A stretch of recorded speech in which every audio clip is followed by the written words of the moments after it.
Have you ever wondered about life's biggest questions? Like, why am I here? What happens when we die? Or what else is out there? Well, we have, and we love to talk about it. And if you're listening, we think you probably do too. I'm Robyn. And I'm Karen. And we've spent our lives searching for those answers, and we're seekers just like you. We'll be talking to some of the most fascinating spiritual teachers, healers, and scientists, and showing you how you can use some of their spiritual practices for yourself. We'll also be sharing stories of other seekers to motivate you to live your fullest life. And we'll be translating it all, so the spiritual stuff won't feel so out there. So if you're curious, get ready to rediscover why we're here together. Nipola. It cannot be life. Of the vibrations they come. Over a force they leap and twirl. Many rise, many pray. No, God, we're okay. Leave the creatures of earth at their own level. They will rise to only the vibrations of love when time ends.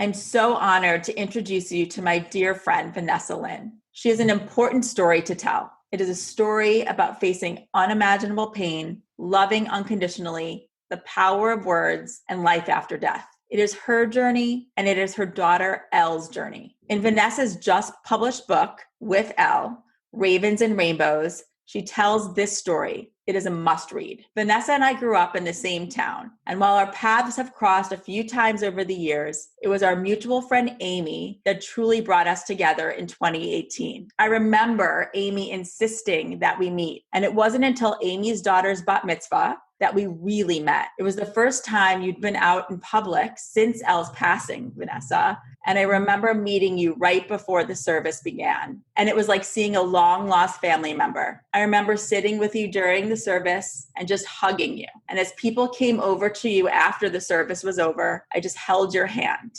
I know that L made that happen. Today we'll learn more about why this story needed to be told. We believe you'll walk away with a new appreciation for life and life after death. Vanessa, welcome. We're so glad that you're here with us today. You are such a force, and I know that everyone who listens to this and then reads the book will know that. We start with you first. Tell us a little bit about yourself and your career and your life as a mom. So first of all, thank you both. Thank you so much for taking the time to do this, for reading the book, for being so instrumental really in getting it across the finish line.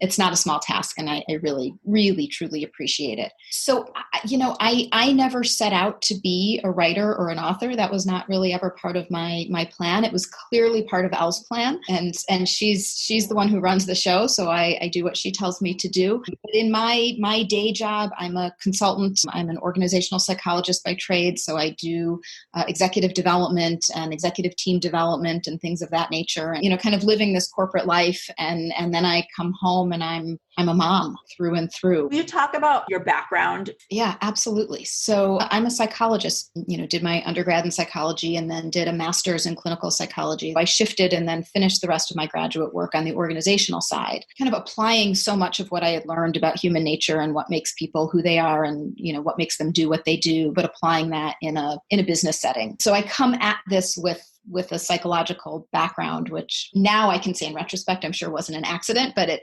felt coincidental at the time. Yeah, I have to agree. Not an accident at all. And that's why I do think it's important for people to know that. Long before Elle got sick, really since birth, one of the things that kind of always drove me as a mom was understanding who your children are and meeting them where they're at. As I look back now and as we think about this story and I think about where my relationship is with Elle now and with my younger daughter who's living, that continues to drive me. Let's talk about your two daughters. So they're 20 months apart to the day. They're very, very different personalities, which was just fascinating. And they were from birth, which, kind of leads into this notion that I have a much greater understanding of now, of just your soul and what you come here to do. So Elle from birth was always edgy and witty and sarcastic and brutally honest and super sensitive to her surroundings and her environment. So she's someone, and I write about this in the book, who just kind of had this knowing. She could, even as a baby, 6 months, 9 months, pre-verbal, she would kind of look at someone and you could see this look in her eyes, and she would then immediately let you know if that was someone who she was comfortable with or not. Elle, we would joke, was always an old soul. She had moments of childhood innocence, but they were moments. Most of the time you could see this just really deep knowledge and understanding in her eyes. And then her little sister is just this cuddly, lovey, unicorn and sprinkles, girly girl. She just idolized her sister, but very, very different personalities growing up. This kind of edgy, deep child, and then this kind of innocent, wide-eyed soul. What's interesting, and I actually don't talk about this in the book, but what's interesting now, as my younger daughter is now older than Elle was when she passed, and I see so much of Elle in her. It is that maybe that's the second book. I don't know. It's as if my younger daughter embodies both of them. It's interesting. It's like this three-legged stool, and now in the after phase, this kind of merging into one unit almost. What made you write the book? What made you actually sit down and tell the story? So during Elle's life, she was always a writer. There was no mystery around that. And she would often talk about her desire to get published. In the days prior to her passing, she really was very adamant about, like, I have this compilation of works and I want to get it published. So it was always her plan to get her work published. And it was always my plan to help her do that. After she died, I spent several months just reading everything that she wrote over and over, and printing it and, holding the paper and reading it. And I just sat with it for a while. And then one day, probably almost a year and a half ago now, I was on an airplane and I opened my computer and I just started writing. I mean, it was clearly Elle guiding me. And I just started writing, and I spent about 3 or 4 months, every waking moment that I wasn't busy being a mom or working, just writing. And so it's a very long answer to your question. I did not set out to do this, but it clearly was what Elle needed me to do, both for her and for me. Well, and today we're specifically celebrating Elle's life because it's the anniversary of her death. Yeah. And the official launch of the book that you both wrote. And, today we're going to talk about the life and legacy of Elle, because there was so much that she taught you during her time on earth and continues to teach you after her death. And there's so much that she wanted the world to know. And she left us all with her words and her wisdom. And while she's not physically here with us today, we know that she's here with spirit, because I can hear her and I know you can feel her. And, just going back to talking about when she was young, what was different about Elle, as we were saying, that she felt those vibes, right? You had this unspoken language. And then I know you've told me stories, I know it's in the book, about how she was really seeing energy. Yeah. I don't know exactly what it was. I mean, when she was a newborn baby, and everyone's coming over and visiting, how it is when you have a newborn baby and everyone wants to hold her and this and that. And she just would not have it. Even as a little itty bitty, she would not have it. And I remember people holding her and just watching her face, kind of turn into this grimace and counting to 10 and trying to be the good new mom and, letting all these people hold her. And at some point just being like, I have to take her back. Was that with everyone, Vanessa, or was it just certain people? It's a really good question. Definitely certain people. I would say most people, not everyone. And what was so interesting, Karen, is there were certain people that she would be drawn to. So she just gave me these signs from a really, really early age around kind of what she was comfortable with and what she wasn't comfortable with. She was always very sensitive and very tuned in, interestingly, to her body and her body clock. Big holiday dinners, things like that, where, you're a little bit off schedule and people would tend to say, oh, it's fine. They're kids and they're resilient and all the things that people would say.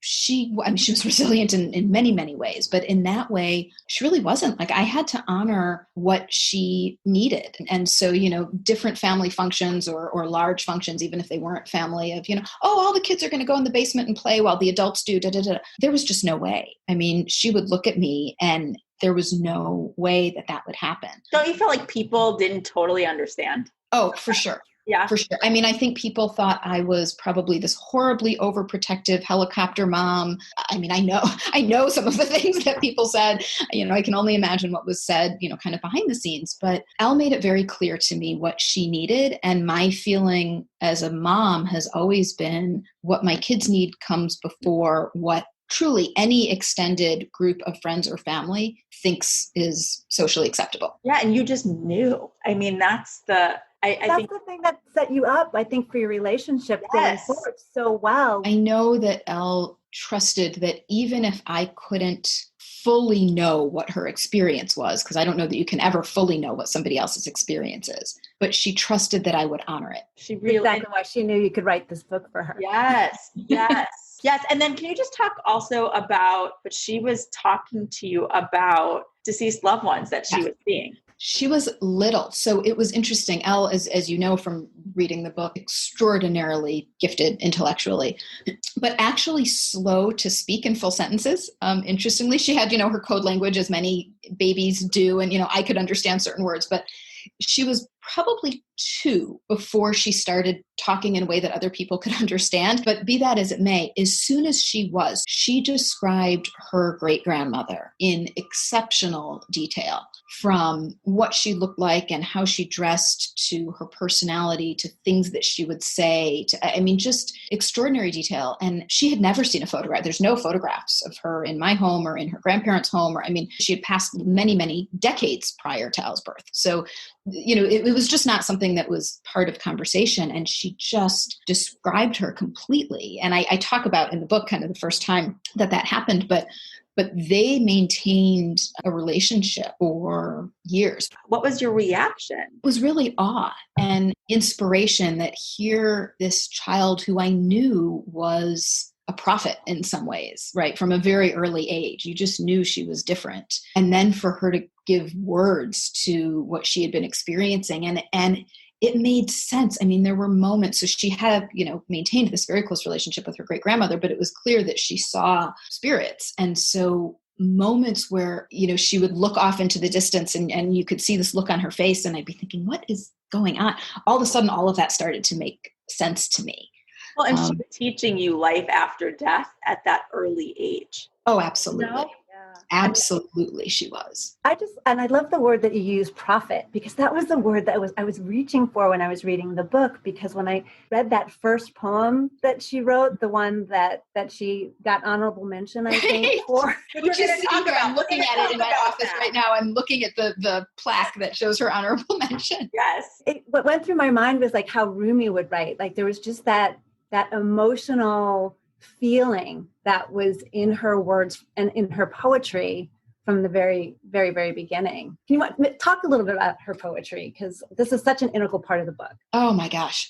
So she always wrote, obviously, as you can tell, the early poems that you see in the book were written when she was 8 years old. She was just always a writer, always a reader. I've got some of her books behind me that she wrote when she was, 6, 7 years old. That initial poem that won honorable mention, at the time when she wrote it, I remember thinking this is unbelievable. And, people would read it and they're like, I have to look up some of the words, I'm not even sure I understand it all. But I remember, because she had been so vocal about, her spiritual connections at that point, I remember thinking that this was clearly a spiritual poem, but not really fully understanding the meaning of it until I went back and read it after she died. Right. And then all of the sudden, the prophecy of it became, just abundantly clear. One of the things too that's so striking when you talk about her poetry as a young child, that people didn't even believe she wrote it. I know. That's why I got. Can you talk about that? Can you talk about that really for the story? Yeah. Thank you for raising it. So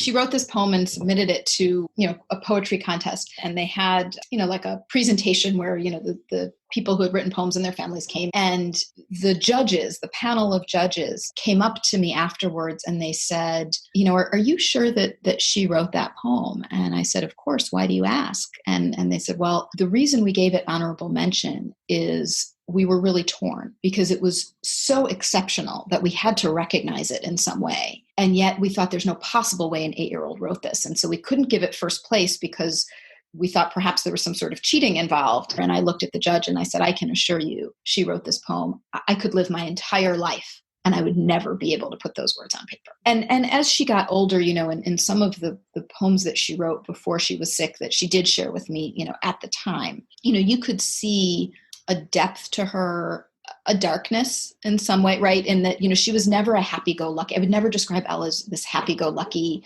carefree. She was never carefree.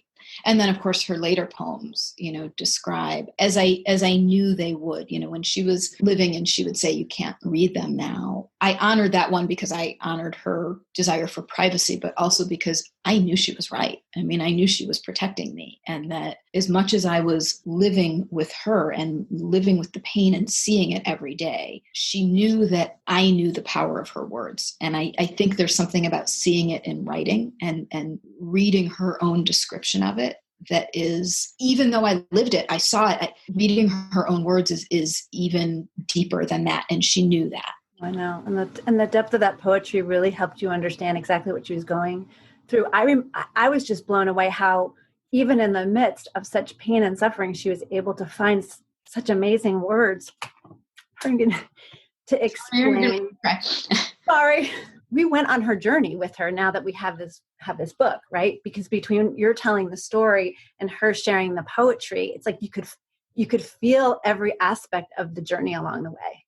In addition to foreshadowing, actually, like almost exactly what ended up happening, she was almost tortured with knowing that she was going to have to go through that. She knew she was going to have to endure pain. I mean, I think one of the things that on our seeking journey we are finding is that most people don't end up enduring the pain.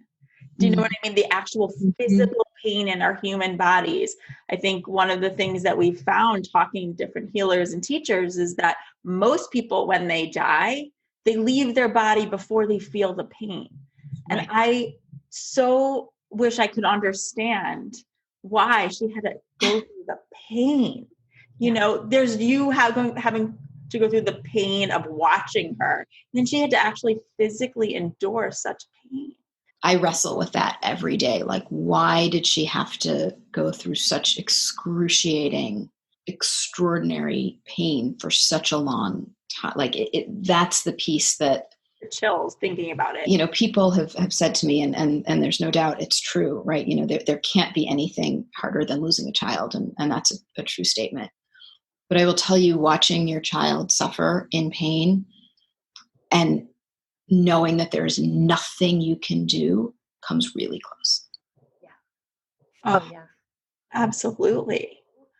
But, when you talk about, her poetry and her depth, because clearly she was this soul and prophet, but she was also really funny. She was like, she had this dark humor. And it makes me think about so many successful, or whatever we deem successful, comedians, but she did go on to do comedy. Yeah. So she was part of, before she got sick, she auditioned for a youth ensemble group at Second City. So she was 11 when she started there, turning 12. And they had this youth ensemble, and you have to audition for it. And they had like 1 or 2 open spots, and it was for ages 11 through 17 or something like that. And she got one of the open spots. She loved it. I mean, it was like this young Saturday Night Live kind of. And she wrote for them and performed for them. And in fact, there's a video recording of her last performance, which was 2 or 3 days before her illness began. And it's a 1-minute clip. And we actually played it at her memorial service so that people could really see just the whole of who she was and who she is, and her humor and her understanding of very adult things and her ability to make it funny.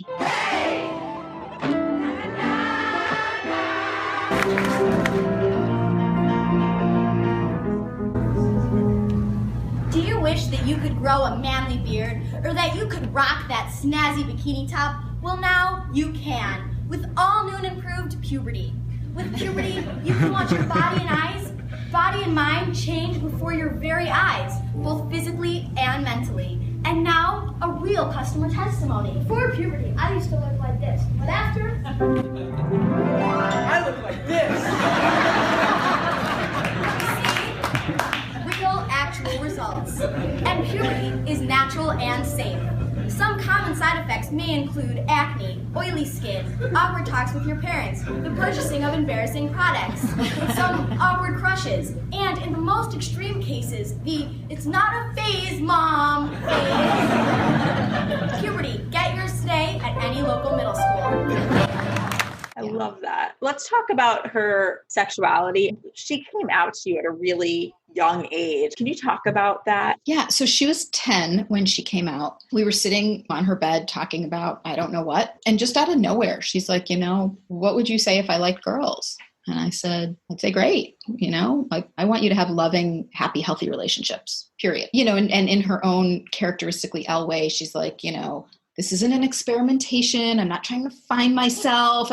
She's like, I'm telling you I'm gay. And it was so funny because it didn't surprise me. And yet again, I couldn't tell you why, because she was such a unique person. And I write about this in the book. It was like being straight would have been too pedestrian for her.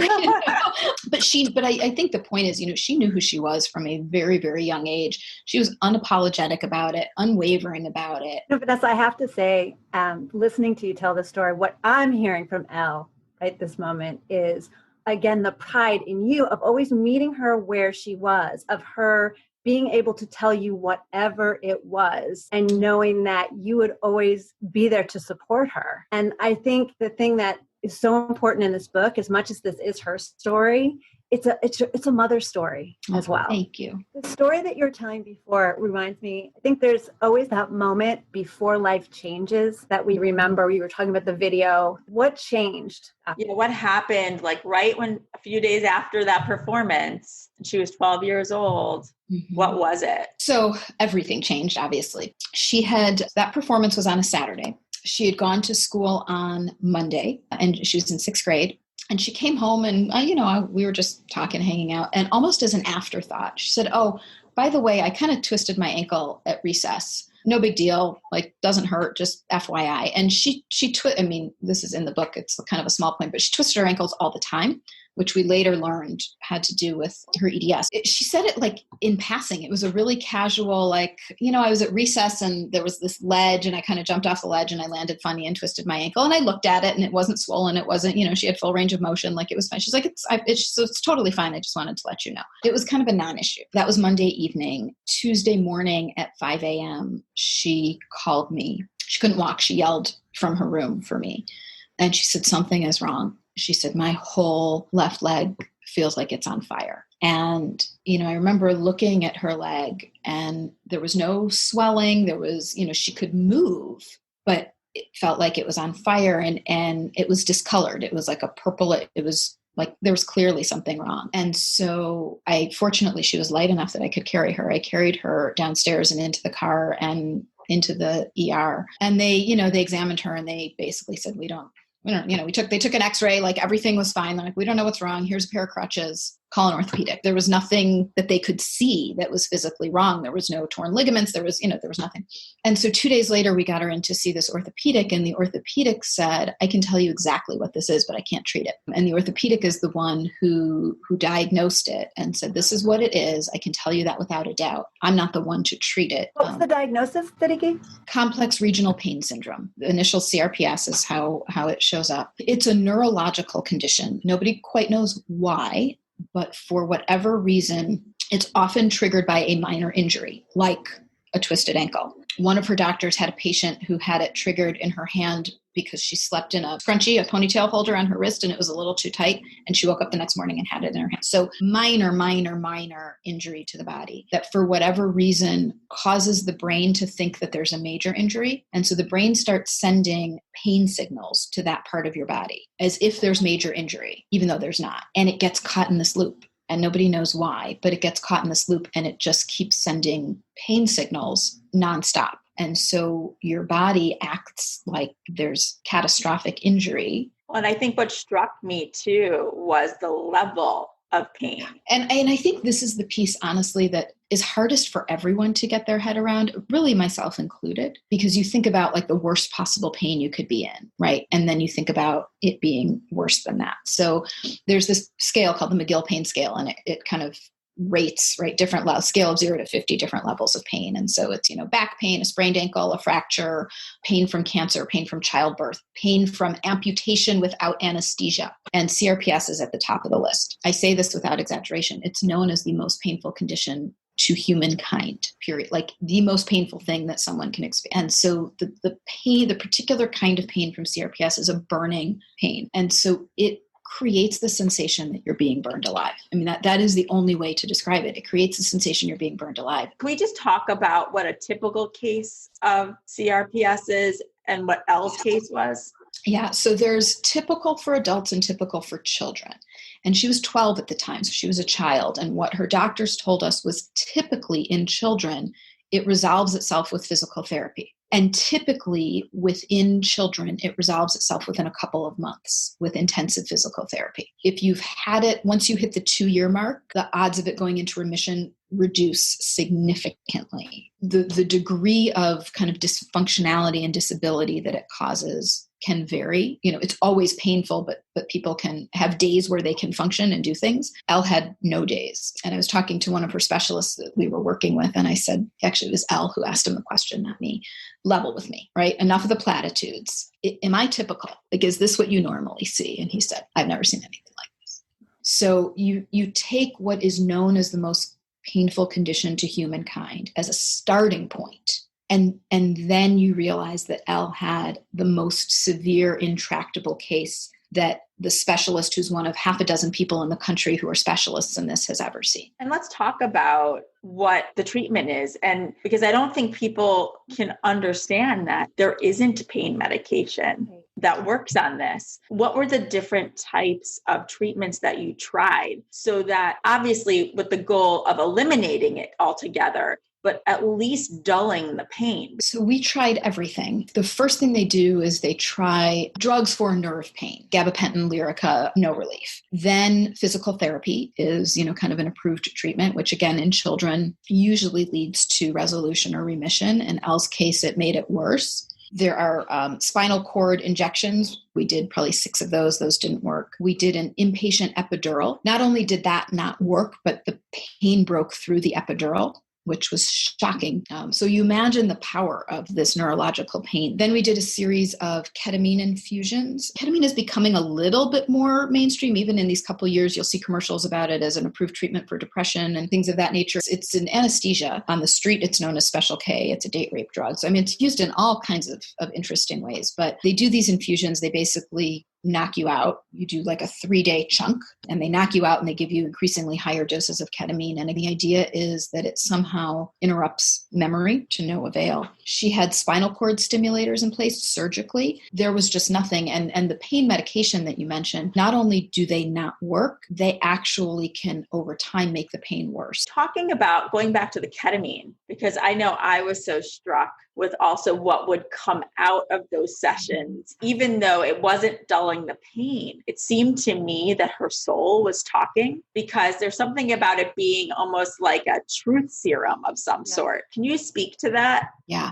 The ketamine was fascinating. It was terrifying and fascinating at the same time. Terrifying to see your child. So when they give you ketamine, they couple it with propofol because it causes intense hallucinations. So they couple it with propofol so that you're not conscious of that and you're not experiencing it, because it can be frightening. But when you come out of it and when she's waking up, to see someone in that kind of altered state is frightening initially. And then, I kind of got used to it, but the first time was scary. What was so interesting about the ketamine is it really was a truth serum for her. And one of the things ketamine does, and she and I both learned this over time, is it creates a very dissociative kind of out of body experience. To your point, Robyn, it was like, her soul could step out of her body for a period of time. And she would wake up from these ketamine infusions, and she had her ketamine voice, which was like this innocent little girl voice, but with her edginess and wit and humor. And it was just remarkable. She would talk about her fears. She would talk about how guilty she felt of being a burden to me. She would talk about her fear of being abandoned, that would I be able to care for her, because she knew what a toll it was taking. After her first ketamine session, and I show the transcript of this in the book, she really talked about being on a different planet, like being on this purple planet, and how everyone here on Earth was alien to her because her home was somewhere else at the time. And she had asked me to record it because she was, she wanted to document everything for science. So she's like, record it. I want to know what this is. And at the time I knew ketamine was a hallucinogen. And so I just kind of assumed she was dreaming of this purple planet. But when I went back and listened, there's so many things that I went back to and read or listened to after she passed. And to hear her speaking these words of wanting to go home, and now I have the chills again. And that's really what stood out in that transcript, was her talking about how this isn't her home. And I'm her mom, but this isn't her home. That like sums it up. I'm her mom, but this isn't her home. It really stuck with me. That part stuck. It felt so real, even though I think to most people talking about being on another planet, but that felt so honest. It really did, that she wasn't home. And it also, when you think back to that other poetry she wrote, there was an uncomfortable feeling, not just because she's enduring the most painful thing you can ever endure, but there's just this discomfort with being on this planet. This isn't her place, but you're her person. Yeah. And that was what, as I went back and listened to it, and as I think about it now, what stands out so much, it's exactly that. This isn't her place, but I'm her person. How did you cope, Vanessa, with getting through this? Because I think there was only one point in the book that at least stood out for me where you broke down. What kind of tools did you have to get through this? So if there's other mothers out there that are listening to your story who are also suffering. Oh, it's a great question. I wish I could say I was consciously, kind of turning to things. But as I look back, I walk, and I've always said for years, that's my therapy. And I would walk a lot, certainly after she passed, but during her illness as well, any moment I could. And I think what it represents, if I were to kind of extrapolate out and try and give advice to others, I think whether it's walking or whatever it is, it's finding something that puts you in kind of a meditative state. And it's interesting. I had not been, I'm still not as spiritual as I am. I'm not a big meditator, which is not to knock meditation, but walking for me puts me in that state. And so I think my advice to people would be, find that for yourself, whether it's walking, whether it's meditating, whether it's writing music, whether it's singing, whether it's swimming, whatever it is, and make time for that. Because I've said so many times, and I mean it, that saved my life. And now, in the after, that's Elle's with me always, but we walk together every day. So I think that would be one thing. I think the other thing is having enough self-awareness to know what you need and to be unapologetic in asking for that. And what I mean by that is, I'm a pretty private, introverted person. I know that about myself, and I'm glad that I know that about myself. And during her illness, there were so many well-meaning, well-intentioned people who wanted to come by and bring us a pizza, or who wanted to talk, or who wanted to do whatever they wanted to do. And I knew myself well enough to know that that's not what I needed. It's what they could provide, and I totally understand it and appreciate it, but it's not what I needed. And just talking about, for those who haven't read the book yet, but they're listening to this, it started with one leg, right? And then can you just explain the progression? And then what are the other types of illnesses that really came in addition to the CRPS that you kind of had precursors but would never have known? So CRPS is known to spread. So it began in her left leg below the knee. Within a couple of days, it had spread up to her, all the way up her thigh, like to her hip in her left leg. And then about 3 months in, it spread to her right leg.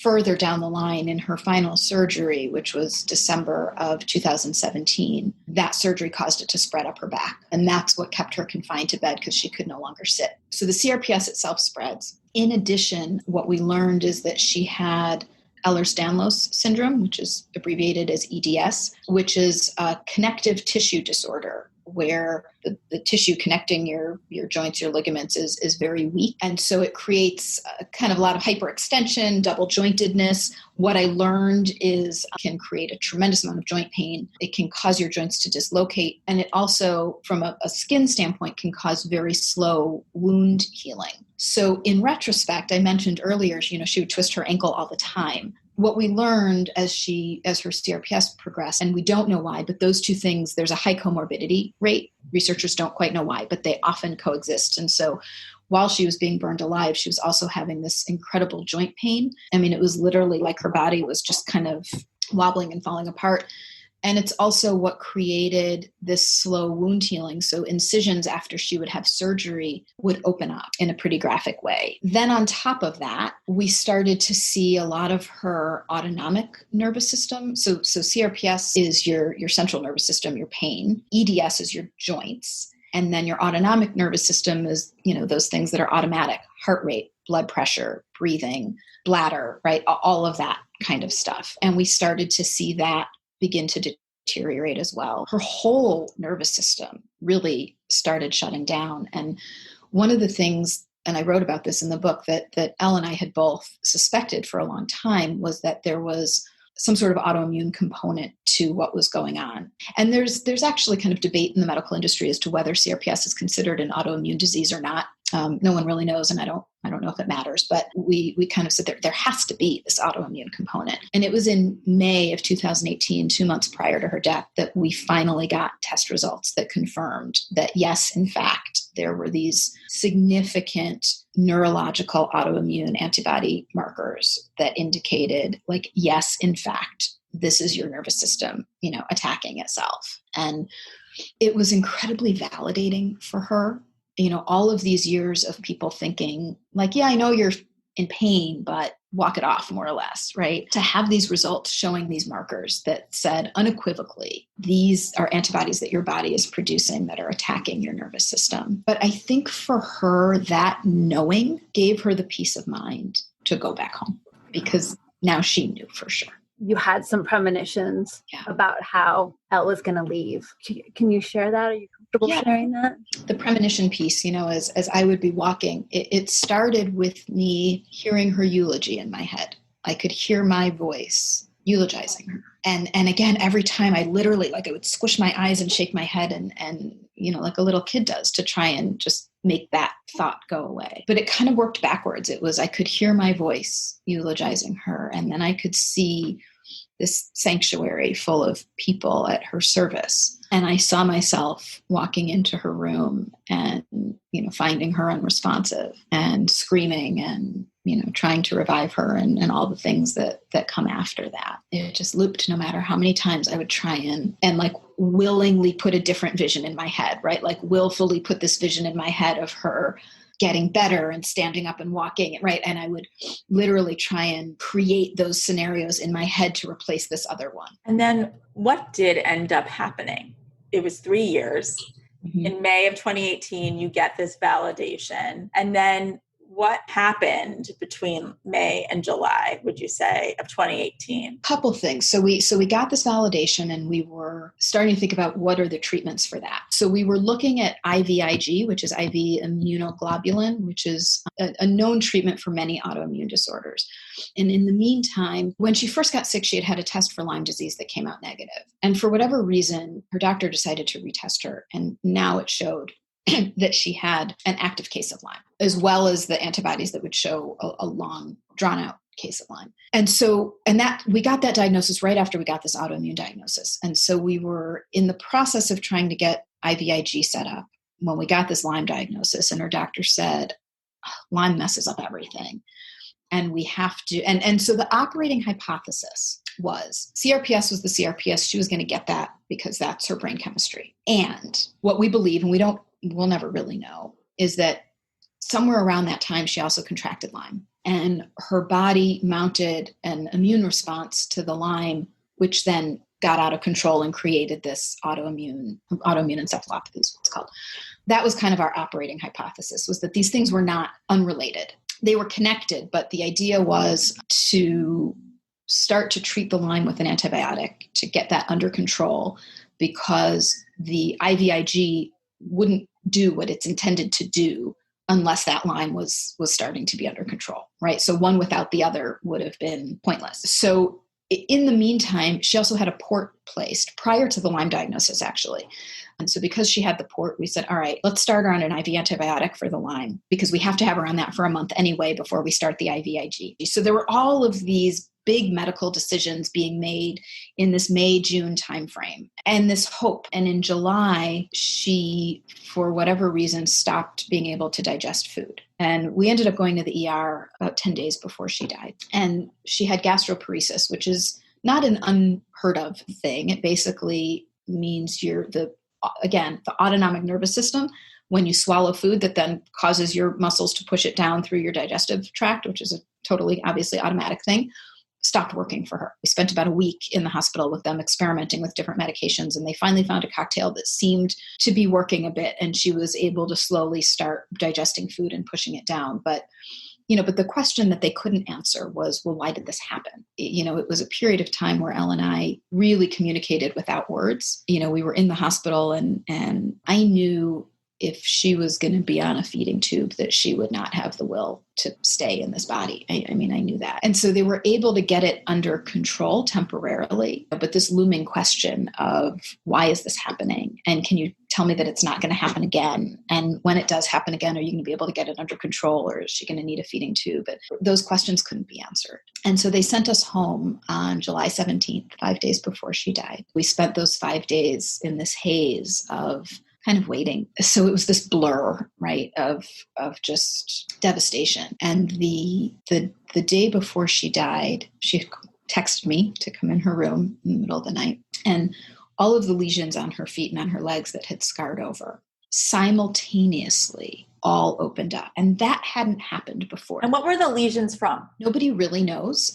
They can happen with CRPS. Again, all of these are hypotheses that doctors have, that it has something to do with like vascular constriction, but no one really knows. And they would just spontaneously appear, but never all at the same time. And she had, and you see the photos in the book of just these scars covering her feet, and every single one of those scars opened. And so her feet were just pools and pools and pools of blood. And then you have to imagine the pain, right? Imagine being burned alive and now, right, you've got these open lesions. And that was the night before. And then the next day she took her life. But so when I think about those 2 months, from this kind of hopeful understanding that it was autoimmune and that maybe there would be a path, and then this kind of rapid fire, losing the ability to digest food, and then all at once, all of these lesions opening up simultaneously, it was like, again, as I look back now, I think it was Elle's body saying, enough. She was done. I mean, her human body was done. I'm just feeling for you right now. Thank you for sharing, but I want to give you like such a hug right now, because I would take it. She was such a brave warrior through this whole thing. And so were you. I mean, and are you. This journey you have been on is going to change the lives of so many people. When you get to the other side and you and Elle are together, you'll be like, okay, well, we get it now. Actually, what Elle said to you when she left that day, and I know you include a portion of what she said in the book. Elle knew it was her time, but that she was going to be with you and will see you again. And which is also the name of the book, comes out of this message as well. What she said was, I'm in every raven and every rainbow you see. And we'll see each other again before you know it. And she wrote, it's time for me to say goodnight. It's time for me to sleep. And good night, mommy. I love you. The final thing that she wrote, which is, I love you, mama, Elle. That was how she signed her note to me. And I know she's right. When she said, we'll see each other again before you know it. When I read it, my thinking was, when it's my time to leave this earth, right? she and I will see each other. And I have no doubt. But what I realize is when she said, we'll see each other again before you know it, she meant before you know it. Like right now. Right. Like now. Yeah. Like in my head, she's saying, that's my mama. Like, and she says mama. Like, you don't have to wait however long, until it's my time. Like, we'll see each other again before you know it.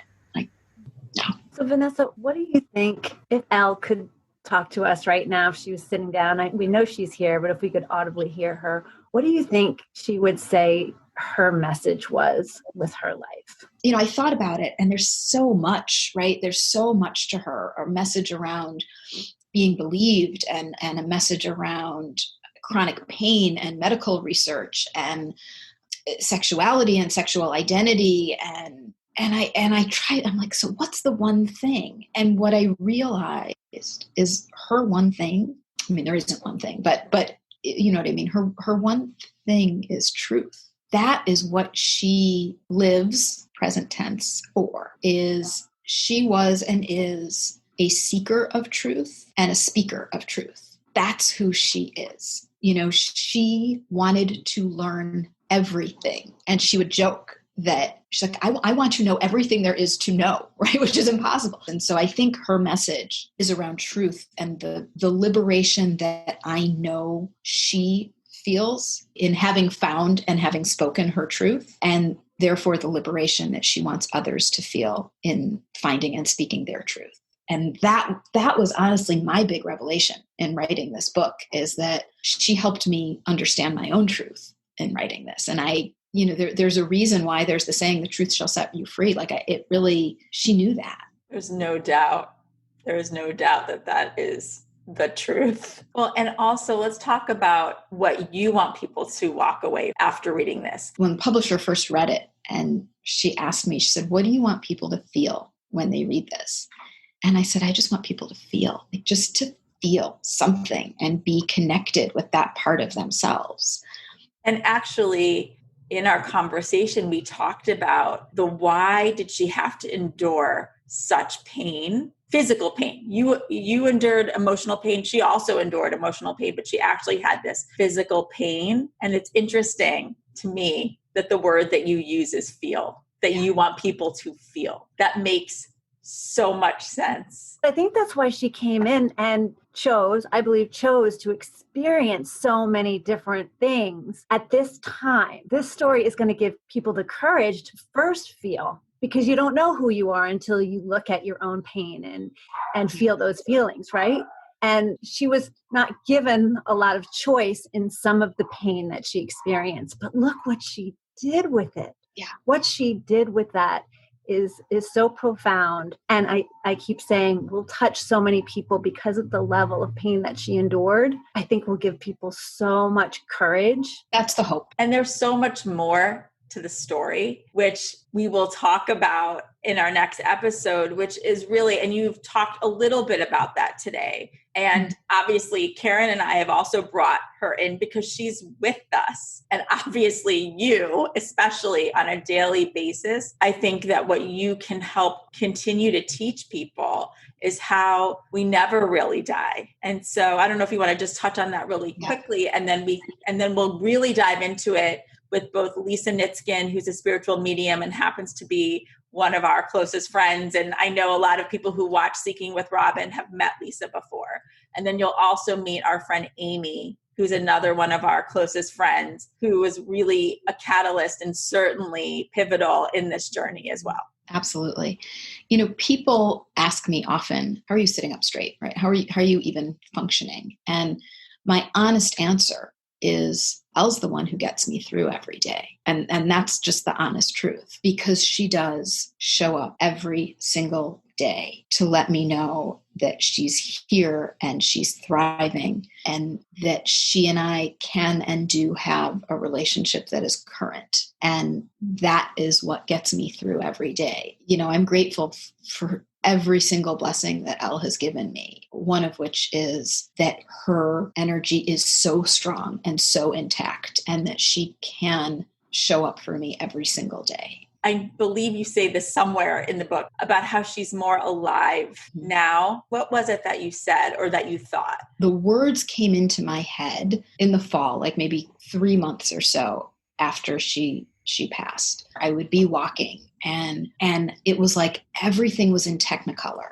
And I would walk and I would just be overwhelmed with this feeling of her vibrancy. And what the words that came into my head was that she felt more alive and more vibrant now than when she was physically here and living, because she had been trapped. I mean, her soul was always doing its work, but it had been trapped in this body that was so profoundly failing her. And free from that, there was just this vibrancy to her energy that was palpable and still is. And I feel that now. I just wanted to also say that when you were speaking, what I also felt that Elle taught you is how to speak your own truth. Well, and I think it's no coincidence, as we talked about at the beginning as well, that you have this foundation in psychology. You are so equipped to help change so many lives along with Elle. Yeah. And it's so much more than a book. It's